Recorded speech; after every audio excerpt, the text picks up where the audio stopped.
I love pigeons. And I'm like, oh, nailed it. So glad I pitched that one.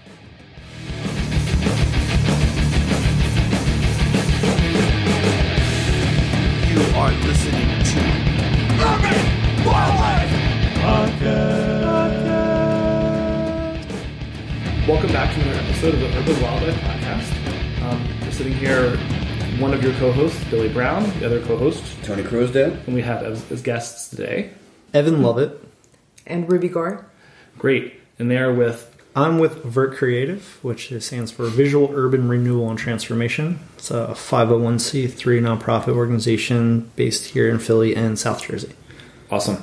So we're going to hear more about their mural work in a bit. Some standard reminders. If you want to get in touch with us, you can write us at urbanwildlifecast@gmail.com.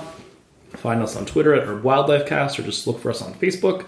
If you like the podcast, please remember to rate us highly on your podcast listening app of choice, whether that's Apple Podcasts, Google Play, Stitcher, what have you. That helps other people find the podcast. And if you have any ideas for episodes of your own, whether it's a research project you're doing, whether it's just you're an enthusiast in a city somewhere, you're on the road visiting a new city and checking out the birds or the butterflies or the weeds, what have you, please let us know your ideas and we can turn that into an episode. Absolutely. Okay. Hi, podcast listeners. I'm going to interrupt really quickly to say that I interviewed muralist Mona Carone about her Weeds mural series. I did this after our discussion about Vert, so I've added it in as a second part of this episode. Please be sure to keep listening after this Vert discussion. Evan, how did you get into painting murals? Well, I think a good place to start is what people in the city might recognize my work, maybe not knowing that it was me or Vert. And that's some of the very, very large critter murals that have been popping up around the city. They have been. Starting with the Prince of Front Street, which is the giant pigeon. That's at the Burke Street station on Front Street. Yep. Shortly after that, we did the Token Squirrel. Yep. Which is the giant squirrel just north of North Square Park. Holding a septic token. Holding septic token. Yep. I think shortly after that we did the Fawn John, which is the deer. It's a buck and a fawn, which normally aren't really seen together. I feel like I haven't seen that one. It's in East Falls. Okay, the first two were in North Philly. Yep. Just for people who don't know the area. Yeah, Kensington area. Yep. And then East Falls we have Fawn John, which is a fawn deer with Philly peas as spots and a large buck behind it. Again, usually don't see those two together, but yeah, it made a very good composition. Murals don't always have realistic combinations of things. No, that's fair. No. Yeah. Then we did the Bickering Birds, which is a pair of house sparrows. We did that in Queens Village, South Philly. And then then my favorite, the Pretzel Thief. Yes. Right, the Pretzel Bandit, which is in Port Richmond. It's a giant raccoon holding a soft pretzel. Synanthropic organism. Port Richmond, one of my favorite neighborhoods for nature, because there's these massive old coal piers and land behind them that I go looking for critters. I managed to bring it into every episode we do. Also known as Graffiti Pier. Graffiti Pier. Yeah. I just got this idea. I don't know how feasible it would be, but how cool would it be to do like a bus tour of your murals, but that we also like stop and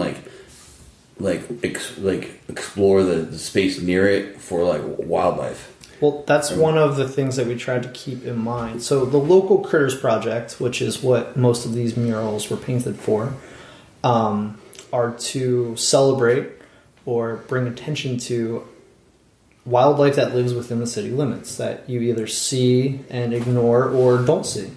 And it's just kind of an advocation in general for wildlife and nature. I would love to do that. I would love to incorporate a specific animal that we might not have thought of to a wall, and if it's in an area close to it, which is one of the reasons we picked East Falls, which is more known for the flathead catfish than deer, but it's an area that has deer, that you would more commonly see them within the city limits than, say, Kensington. So that was one of the reasons why we picked that particular area for that mural. But I mean, that's a great idea. A lot of our murals have been included in bus tours and walking tours, especially in the Fishtown, Kensington area by different groups. Yeah, we could tour your mural. I don't know how feasible we can get all of them in one reasonable time period in a day. You can get sick a few of them, and especially if you're doing something in North Philly, River Wards area. Yeah. Philly is in general has like a thriving mural culture, one might say. Absolutely, yeah. There's a mural arts program, which is a city-funded program that combines murals with engaging kids in the painting of the murals. And so for a while there have been mural tours. Mm-hmm. So people who are scratching their heads about a mural tour, what's that? In Philly, it's like, of course, a mural tour. I painted a wildlife mural with the Anti-Graffiti Network. Which is what mural arts used to be. Yeah. Right. At the band shell in Pennypack Park. Is it still there? No, it's long gone.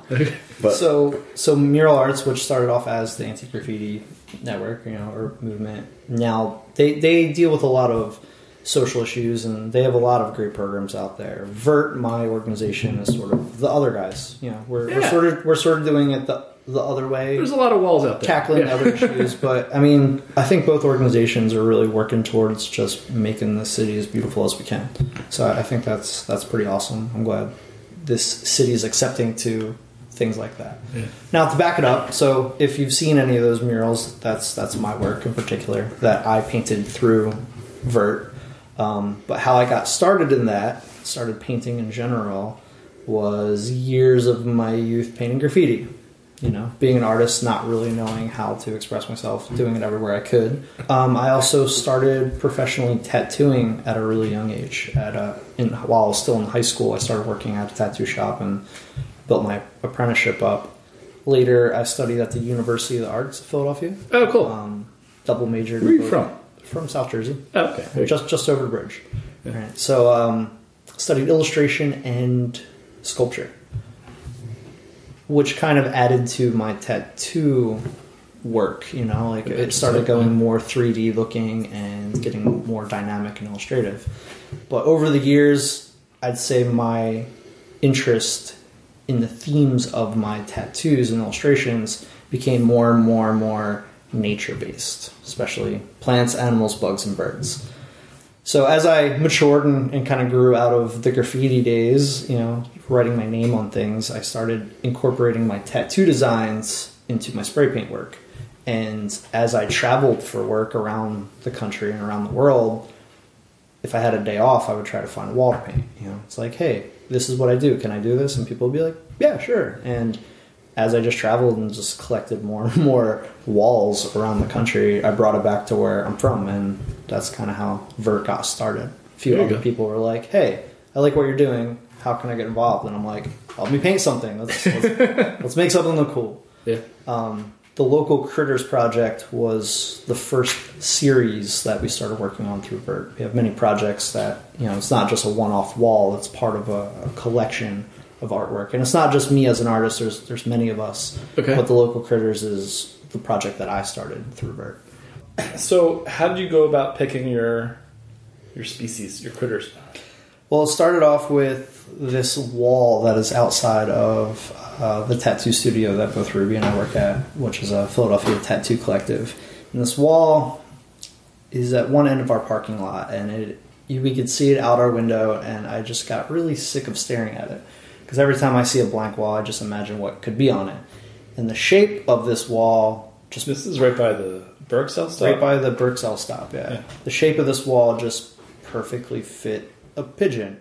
Or a big rubber duck. I don't know. But I wanted to go pigeon. So I mocked it up, and I asked the landlord, the owner of the wall, if I could paint a mural there. And I was like, I'll totally do it for free. Like, if you don't like it, I'll paint over it. But it needs something. Right? And he's like, I don't know.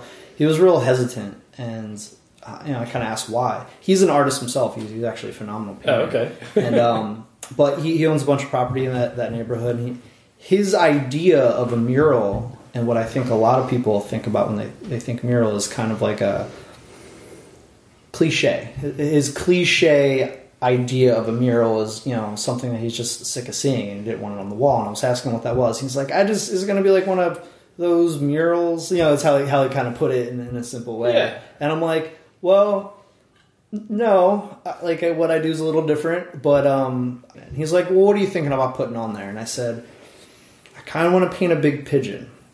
And there was silence, and he's just staring at me, and he goes, I love pigeons.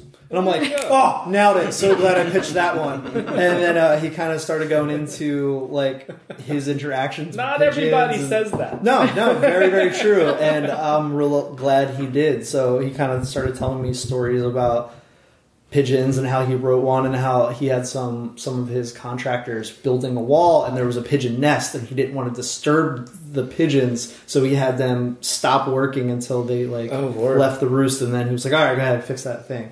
But I just happened to nail the one thing that he liked. The unholy trio! And I made a couple sketches and he just loved one, and then he was out of the country. He was in Italy, managing some other properties of his. And I painted the mural in a day. Me and a friend of mine, Klaus Black, who's a longtime collaborator with me. In a day? Yeah, we painted it in about 4 hours. Okay. It took about a week of planning. We had to get a lift that I had to pay for, and we had to get the paint. And the majority of the paint that we used was recycled paint that we went to a dump and salvaged, just regular house paint. And we kind of mixed the colors out of that and used it as a base. And then we used a few cans of spray paint to layer over and render it. But we did it. We started at noon. We were done by 5 eating Indian food. So I have the idea of murals taking maybe because I don't know, because they usually do. They're usually more intricate with lots of, maybe that's part of it. And if you're involving a lot of people involved with it, that's more complicated. So yeah, we keep it simple. We keep it bold. We want it to look interesting. That's kind of how we go about that. Yeah, pigeons are. I mean, anyone in the world will reference this. Pigeons are divisive birds. Plenty of people, the old cliche of rats with wings comes up. Yeah. Birders, I won't speak, well, I'll let you speak for the birder world. They don't really affect other species. They're really restricted to city area, to urban areas. They don't compete for nesting sites with other birds that I'm aware of. They're not really competing for food. They provide food for... They feed our raptors. Yeah. So, don't get bent out of shape about something that's not really causing a problem, Yeah, okay. I think that issue of how people feel about pigeons in general reflects a lot of issues in general with a community. We get sick of seeing something, or this is a nuisance, but is it really? And I think that reflects a lot on people's interaction with each other just as much as we do as nature. Yeah. So when I painted this giant pigeon on Front Street, one of the reasons I wanted to do it so big was to kind of create a commentary on that. I felt like the juxtaposition of painting this giant, massive bird, which is something that is usually small or overlooked or avoided, it's in your face. It's like, hey, it's here. And then when it looks good, they're like, that mural's kind of beautiful. Pigeons are kind of beautiful in their own way. They can be very beautiful. Absolutely. The iridescent feathers. Yeah. They're incredible flyers, too. They are. It's something, again, I think the point that you make, and that's the mural can hopefully counter, is to the extent to which we take them for granted. Mm-hmm. They're just part of the scenery, but they are beautiful animals. And all you have to, if you're a birder, you spend a lot, and you go overseas, especially in the tropics, you spend a lot of time trying to find pigeons, and try and identify them. And like the local species of pigeon. Yeah. Yeah. When I got off the plane in Cairns in Australia, I got chills when I saw, Teresian imperial pigeon fly over. It's just a hell of a name. How big also. is that? This is about the size of ours, if not maybe a little bit bigger. What makes it imperial? It's a genera of pigeons called the imperial pigeons. They're large. They tend to nest on offshore islands and then feed on the mainland and then come back, and then they roost on offshore islands, feed on the mainland. You met the guy who was running running a study on them, right? Yeah, but I assumed they were going to be more in the remote areas. I didn't realize they're right in the city, and I was. So this is in northern Australia we're talking about. And it was just so cool to see them. And there's all the and doves are a pigeon. They're the same thing. And there's all these different fruit doves and emerald doves, and it's so often you see them just flying place to place. You'll see a silhouette. And our mourning doves, which are neat birds. Yeah. And then passenger pigeons, we used to have billions of those. Yeah. Out west, we have the ring-tailed pigeon. Yeah. And they're gorgeous, huge birds.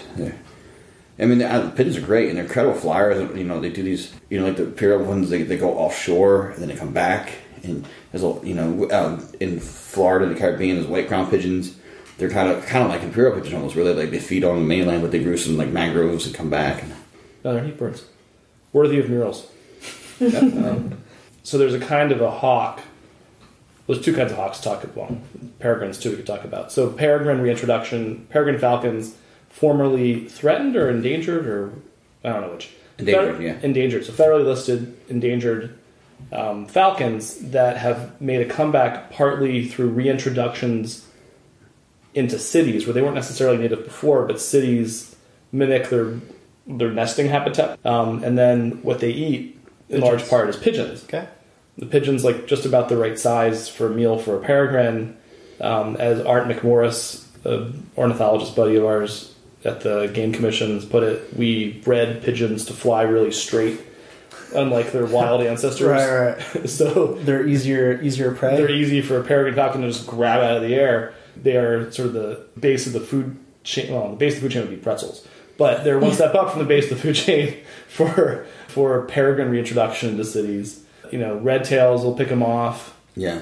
There's a great video I'll try to remember to link to of people watching a red-tailed hawk dismantle, like butcher a pigeon on top of a car around 8th and Market. You know, there's a Burger King right there. Yeah. It's kind of like across the street from the Burger King. And like, you know, they take off the head and the wings and stuff, and so it flies off and it leaves the head, and this guy's like, "Oh, it left the head. That's cold." It's an awesome video. And then I've been getting more into Cooper's hawks. Love Cooper's hawks. They're like a smallish, like a little bigger than pigeon, but like really neat bird predator hawk. Yeah, they're falcons are aerial hunters, right? They hunt on the wing.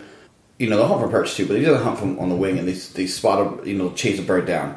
Some do a thing where they kind of just like fly and they like flush them and like surprise them. Yeah, but accipiters, which are the accipiter is the genus for the Cooper's hawk and sharpshin hawks and goshawk.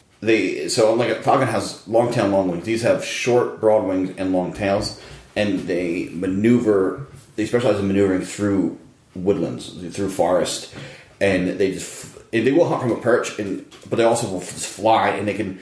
There's videos of them where they'll just like fold one wing, contort their head, and like slow-mo ones like through doors and stuff. Yeah, and like through like these weird, they can like have a gap between branches like this big, and they'll figure out how to glide through it, but like contort their put one wing down, and it's incredible, and they most they're almost entirely. Bird predators, although there's one in Asia that specializes in frogs, and there's like one in Africa that specializes in squirrels. But that's how things always are. There's also buteos, which is the red tail, genus the red tails. That's generally the big burly hawks. Yeah, well, this is a range of them too. Sorry, okay. There's some that are pigeon size, and some that are really overlap with eagles. Okay, and they generally take mammals and reptiles, but there's some that like eat insects. Like Swiss hawks specialize in grasshoppers, and short-tailed hawk specializes in birds. So you never, Speaking of peregrine falcons, aren't there some in Manioc that have? That's St. John the Baptist. Yeah. So we painted, by we I mean Vert. We painted a mural in Manioc on Main Street of deer, more deer, but it's kind of more of a night scene. And in the background of this mural, we incorporated all the names of the streets in Manioc. Okay. So it's kind of a mural for Manioc. But while we were working with the business association and the neighborhood, kind of talking to them, they were really interested in us possibly painting part of the local critter series, a falcon, for these birds that are there. Yeah. And they kind of brought it up, and I'm like, yes, absolutely, let's make that happen. So I think this spring we're going to try to get the ball rolling on that and see if there's any interest in helping get it funded. That's neat. And we should all be friends, apparently. But like we should, talk about like collaborations both in our hobbies and in our professional lives. Yeah.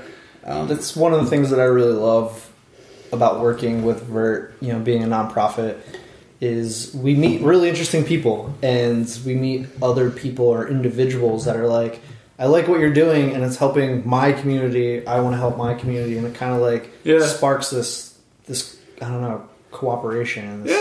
It's awesome. It's very organic, which is what I've noticed over the last year and a half. Yeah.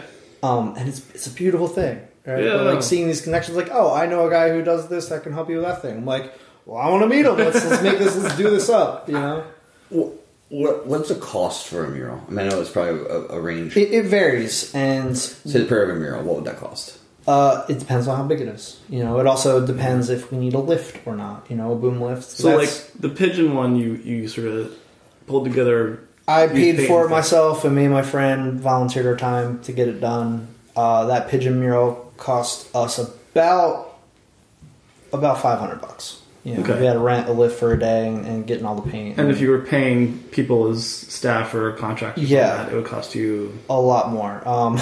Because you probably spend like $1,500 or something like that. That is actually what I got paid for that. The landlord of that building, when he got back, loved the mural so much that he asked us what it costs, and I said about $400 or $500, and then he cut me a check for $15.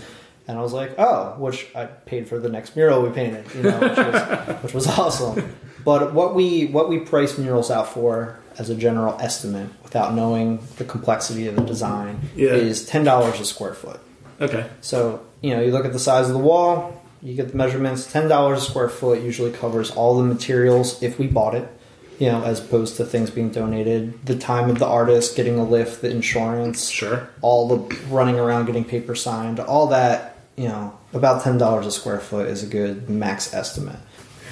The thing with murals that I find really exciting, is we are bombarded with advertisement all day long. You know, especially our generation today. You can't go anywhere without seeing graphic design just shoved in your face. And painting a mural that doesn't necessarily have a message, but just is a big, beautiful thing. I mean, if it has a message, that's I was going to say, there's a message there, right? But it's not selling you anything. No. Right? And I would love to, in the process of creating these local critters, which again is just my own interest in local nature, collaborating with, if there's a particular group that you know, or someone who is intimately involved with one of the creatures we're painting, to use that wall to help promote the existence of their organization or their project or whatever, you know. Let's use it. That's what this is for. It's to draw attention. Yeah, and so Tony suggested something in there that I want to highlight with the bird filly. So bird filly is something that you and George Armistead started with the Delaware Valley Ornithological Club, the DVOC. And Parks and Recreation. Where you guys take people out to Philly parks and look at birds, and so not just like the big wild parks, but also like Rittenhouse Square or Hunting Park. And now we have we do collaboration with the libraries where we have birding backpacks that people can I'm telling you about this. We have people can take a whole birding kit that you can you take out a backpack with binoculars and a field guide and maps of the nearest green space. Dude, how have we not talked about that? Yeah, talk about that. So we have them in Strawberry Mansion, 2 libraries of Strawberry Mansion, the Andorra branch, and they're bringing them to Cobbs Creek. Man. That's really cool episode about that. All right. So if we could, in theory, plan a mural that is representing a very specific animal or bird, right? One of the things that not many people know is we're also putting signs about, kind of like a fun fact about this particular critter beneath the wall, you know, kind of explaining that Vert did it, and then, hey, this is about this particular animal. You know, it's not selling anything, it's just information. But one of the things that I notice in life, and I'm sure you guys can agree, one thing will be brought to your attention. You'll have one sort of intimate interaction with, just say, pink plastic flamingos, right? You'll just see one at the store, and maybe your daughter's like, hey, look at this, and you're like, okay, yeah, put that back. And then you'll start seeing them everywhere. Oh, yeah. And it's not like they've just popped up, it's just that interaction opened your eyes to see them everywhere. Sure. You know? I would love it if Like me with Cooper's socks, but go ahead. if these murals could do the same thing. If they're, if we painted a mural of a particular bird, and it raises your awareness that, hey, they live here. You might start seeing them everywhere. Yeah, I think people burn it all the time, and I show them, and they flip out about a cardinal, and they're everywhere. They're everywhere in the city. They're in Fishtown. They're in Center City. They're everywhere, and people just don't know their cardinals everywhere. I'm like, yeah, this bright, charismatic Christmas card bird is everywhere. Much like Ruby hair. Yeah, Ruby's hair is what color? Scarlet. Rock and roll red. Rock and roll red. I'm sorry. That's okay.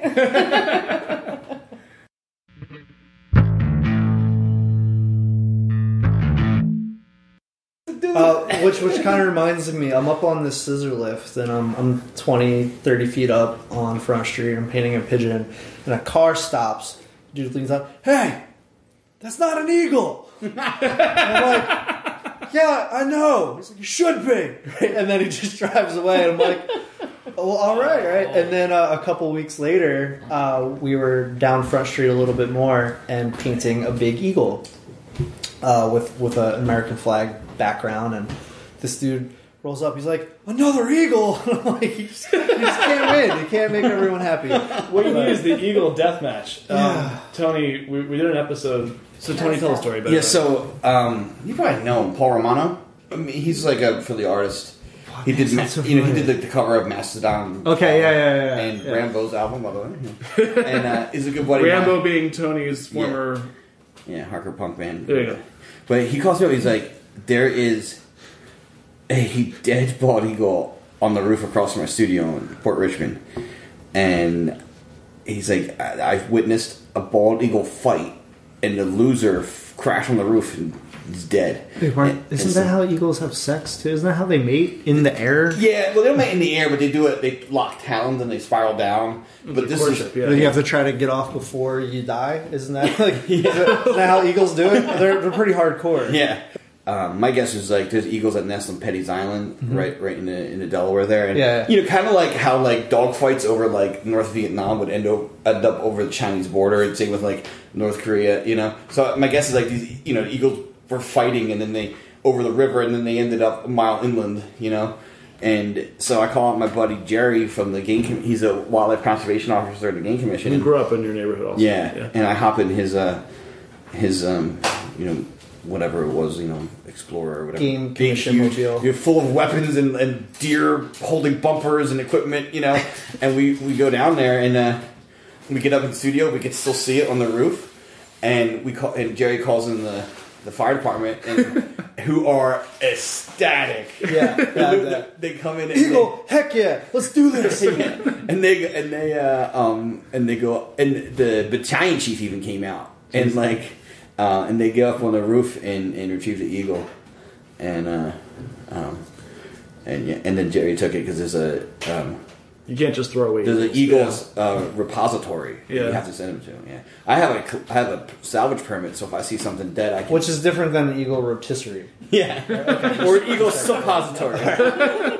So I took the salvage permit. So if I see something dead, I'm able to use the environmental center, right? I can get it taxidermied or whatever, and but I don't. It doesn't apply to eagles. Yeah, eagles are because of their listing. Yeah, and I was like, dude, I got an eagle. He's like, no, you don't. I was like, we do a mural about how terrible cats are. I'll fund it out of pocket. Possibly, but here's my question, and this is Tony, for a man who rescues cats and has a rescued cat himself. Yeah, I call them trash pit cats. Right. So here's my question, and this is for the wildlife experts. Yeah.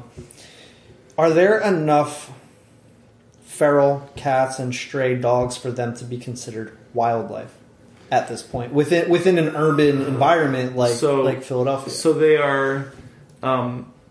They're not native species, so you can contest that on that point. Similarly, you could contest pigeons and house sparrows, but they're not native for one. They're subsidized is the term that you use for this in ecology. They're subsidized predators, which means that their populations aren't determined by the prey base. We're feeding them extra. Yeah. And so if the cats would, in Australia, it's a different question. They're totally exotic there, the local wildlife, and they're exotic here too. But I thought it's a different scale of naivete for the prey species.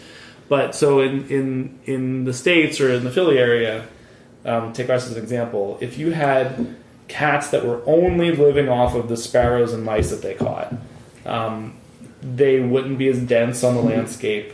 You know, any white-throated sparrow visiting over the winter from Canada would have less likelihood of being eaten by a cat. What we actually do is we put out food for them. Right. We build them nice little shelters so they're not going to die from exposure.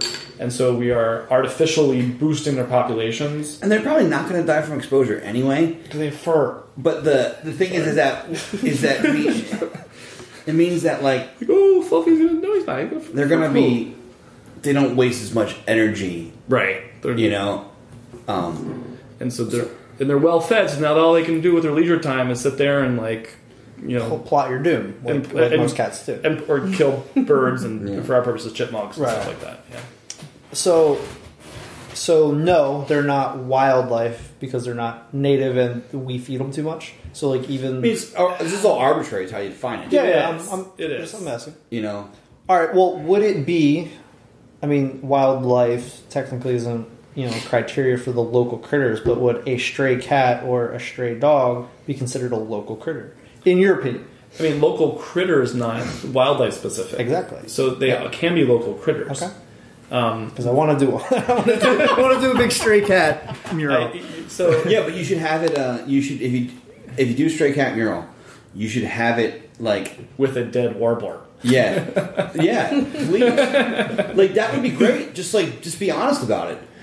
You know, like cats are an environmental catastrophe. I mean, they are. And the average outdoor cat kills something like 24 birds a year, and way more mammals than that. And so in the city, you might say, okay, a lot of those are house mice, fine, but a lot of those also might be chipmunks, it might be squirrels, and other things like that. But the bunnies, they kill a lot of bunnies. They kill a lot of bunnies. There you go. Yeah, they kill lots of bunnies, and like surprisingly few rats. I would much rather see bunnies. I love seeing Eastern cottontails on people's lawns and stuff, but like. Cattle eat them all, eat the bunnies up, no problem. All right, so let's wrap up, and I think we'll have other opportunities to chat. Yeah. So we'd like to thank Evan and Ruby for coming out on a rainy night to West Philly, other side of town for him. So thanks again for listening to the Urban Wildlife Podcast. If you like the podcast, please make sure to leave us a positive review on your podcast listening app of choice, whether that's Apple Podcasts or Stitcher or Google Play, what have you. Find us on Facebook, hit us up on Twitter at UrbWildlifeCast, send us an email at urbanwildlifecast@gmail.com, and let us know what ideas you got, thoughts for the podcast, and so on. And if someone wants to support Vert, what should they do? Go to vertcreative.org, check out some of the projects we're working on. There's a donation page, and there is also a contact page if you have a wall you think needs a mural or an idea or you want to commission one. Aside from doing community-based murals, we also act as a liaison to an array of local artists that are more than capable of painting a commissioned mural. Got it. So that is vertcreative.org. One thing I want to get out of you before, in your raccoon mural, what pretzel is that? What company made that pretzel? There was some debate about that when that was being. What are some of the options? Well, some people were saying. I actually forget now. I believe the pretzel changed from the mock-up to the mural A little bit. and some people were saying this cannot be a Philadelphia pretzel company soft pretzel. And I actually don't mind. I like those pretzels. Most people were saying it should be a Center City pretzel, the one on Washington Avenue. All right. Well, to be honest, it is a pretzel from Wawa because that mural is directly behind what is commonly known as Party Wawa, the Aramingo Wawa, and a lot of the trash That's respectable. has overflowed from that Wawa into that playground. And by trash, I mean people and people's waste, drug paraphernalia, just trouble has come from peanut chew wrappers. The overflow of that Wawa straw, and part of that mural was to bring attention to that playground, but hopefully positive attention. That's exactly what happens with that particular mural. You know, people got behind it, the neighborhood got behind it, the homeowner started a campaign and raised enough money to redo that park. You know, we helped by repainting some benches and stuff and adding the mural. But yeah, so we thought it was fitting to take something that, you know, a raccoon could pick out of that Wawa shop. I'm sure raccoons. There's a raccoon right now somewhere in Philadelphia eating a stale bit of a pretzel. Yeah. Next to a trash can. And for me, I have two feelings about this. One is like, personally, I think Wawa pretzels are pretty damn good. I'm a fan myself. And the other thing is even if Wawa is a convenience store chain in our region, which we regard as the best convenience store there is, without a doubt. Okay, for sure. And even if you much prefer one of the like non-chain, you know, like if you don't like Wawa pretzels because they're not one of the traditional like mom and pop pretzel where you go in there and they got the machine with them like holding them and spitting them out. Yeah, they have to respect your logic for that because it is true. Wawa pretzels are ubiquitous. It is a very common food item for a raccoon. So in Philadelphia, people might not get the pretzel culture. People come here and they're like, "Oh, I want a cheesesteak." I'm like, "Okay, that's fine." It is just so routine for people. For the default breakfast food is a pretzel. And yeah, I grew up in other places, parts of the country, where you can get them at a sports game or something like that, and there are pretzels. But here it is just like a staple of breakfast and snack food. And those are different. So people who don't know, like the pretzel that you get at a soft pretzel you might get at a baseball game is like the big where the twist there's big open knot. Exactly. The knots are open. These are like more compact. Yeah, they're usually taller than they are wide, and the holes are actually sometimes they don't even have any. They like it's the like loops actually touch. It's like a 6 to 8 inch section of a nautical rope. And they come packed in. Yeah, it is heavy and it is thick and delicious. Generally speaking, in a cardboard box. Yeah. If you're picking them up for work, which is if you're having a meeting, you pick up a box of pretzels. I work for Parks and Rec, and it's just like standard to have at one of our, you know, when we have an event that like, let's get together for this type of training or this sort of a neighborhood meeting, and it's like there's always a box of pretzels, you know. Did you get Wawa to fund it? I wish. Yeah. No. Should fund so that a goose mural. That particular mural, as is most of our murals, are crowdfunded. You know, by donations. So do you post like a mural mock-up on like a GoFundMe kind of thing? Well, that particular mural, the homeowner that we painted it on, the woman who lived next to this playground, started a GoFundMe of her own and included the budget that we proposed for the mural. But the budget or the proposed GoFundMe was much higher than that because it wasn't just for the mural, it was for new playground equipment and things like that. So we used the small portion that we dictated for the mural. And I'm not sure if they've used the rest of the funds yet, but I know she's gotten Park Rec to give them some more trash cans. We had some artists paint those trash can lids for them, and the neighborhood is going to be coming up with... This is so awesome. This is just so cool. But that was one example of like, so we posted the mock-up, the digital sketch that I did, and she attached it to her GoFundMe, and it spread like wildfire. Thank you for having me on the podcast. Awesome. Thank you. Oh, thanks for having me too. Hi, podcast listeners. Here's an interview with Mona Carone, a San Francisco-based artist who paints murals of weeds.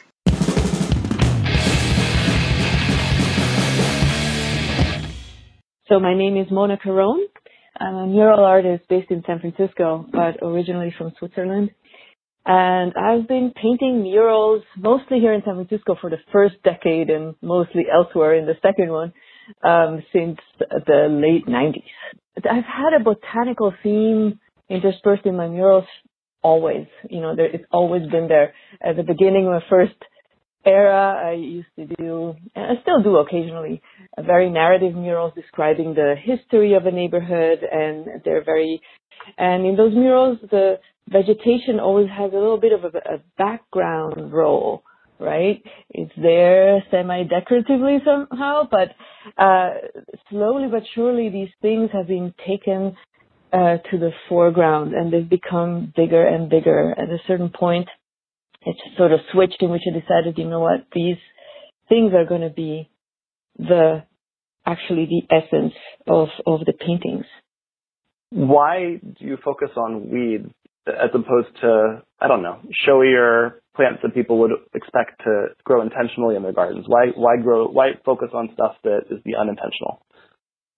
Well, weeds is this derogatory term for anything that grows without permission, clandestinely, someplace where we didn't give them permission to grow, And there's something that is, I think, really beautiful and poetic about that act, this very subtle, soft form of resistance that is, that if you see one little plant emerging from the cement or concrete somewhere, it's not a big deal. But we do know that collectively they can break the whole street apart, They can actually change everything.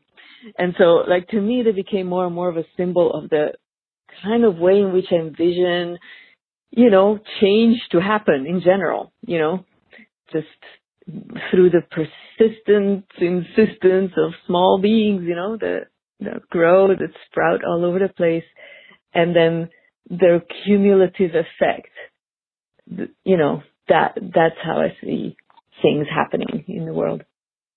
I started doing probably about a dozen or so weeds murals. They were not particularly big, sort of medium-sized weeds paintings, but I painted them as stop-motion animations. So I did them mostly on rooftops because that's where I'm left alone. I don't have to, interact with anybody as I painstakingly sort of build these paintings, and centimeter by centimeter I show them growing in this urban landscapes. And I've created a video called Weeds, in which you see these weeds, these clandestine plants growing over the cities, kind of all over the world. I did some all over the place, and usually I painted them in places that actually exemplify this type of action, places that to me are significant. For example, some social centers that do interesting things with the community, that try to change things from below. So I did this stop motion animation video, after which I started getting invited to paint these weeds in all sorts of places. And it was kind of amazing because that's where I started traveling, because this was a metaphor that everybody got, regardless of language, culture. I started painting these weeds everywhere, and my MO is always the same. It's like I'd go to a place and generally I just look on the ground and find something that is growing there, and it really doesn't matter what it is, because any bit of nature is actually really beautiful if you take the time to actually observe it and look at it. And so it's one of these things, like sometimes I've done a botanical mural in San Francisco where I had some really great reactions of people saying, "Wow, what's that amazing? Like, is that an orchid or something?" It's like, no, it's nothing. It's this thing you just stepped on right over there. Just if you lift your foot, it's that little thing, And so it's kind of, the beauty emerges when you actually devote that type of attention to any bit of nature. There are things that we are taught to be beautiful, such as roses or tulips. And often I think we purchase them because quickly, without thinking, without really looking, because we know that roses are beautiful. We've been taught that, and they're also expensive, therefore they must be particularly beautiful. And so we often don't take the time to actually look at things.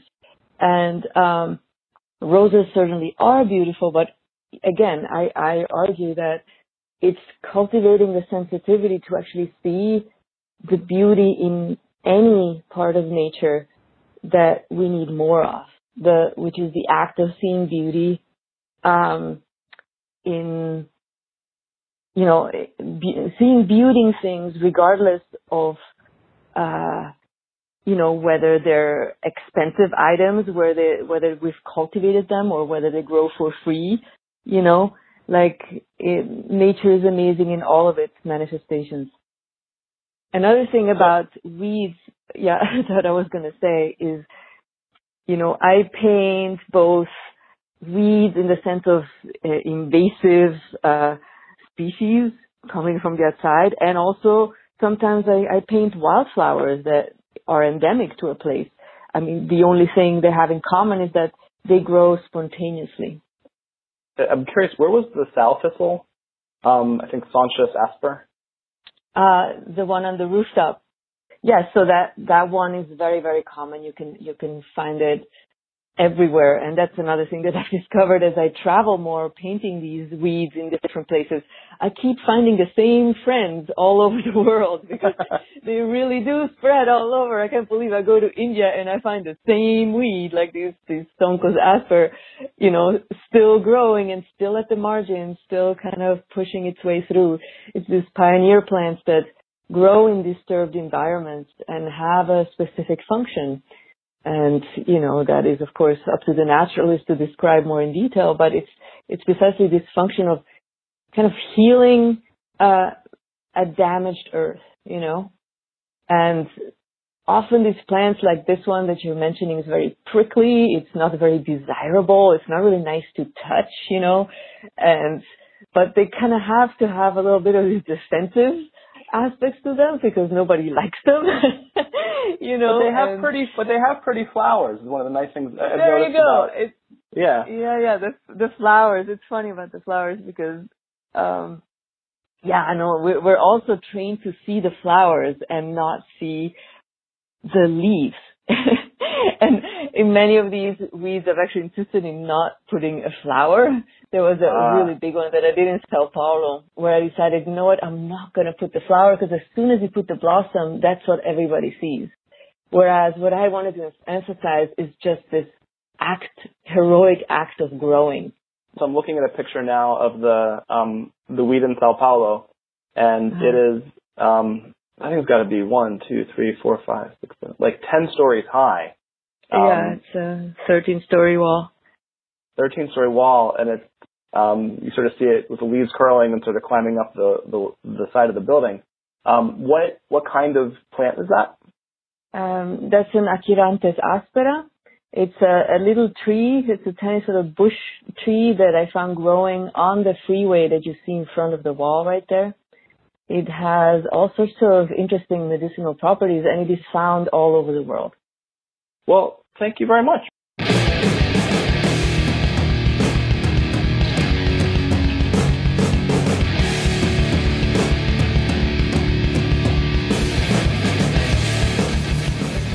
I once got assaulted with a 2x4 by 4 guys with 2x4.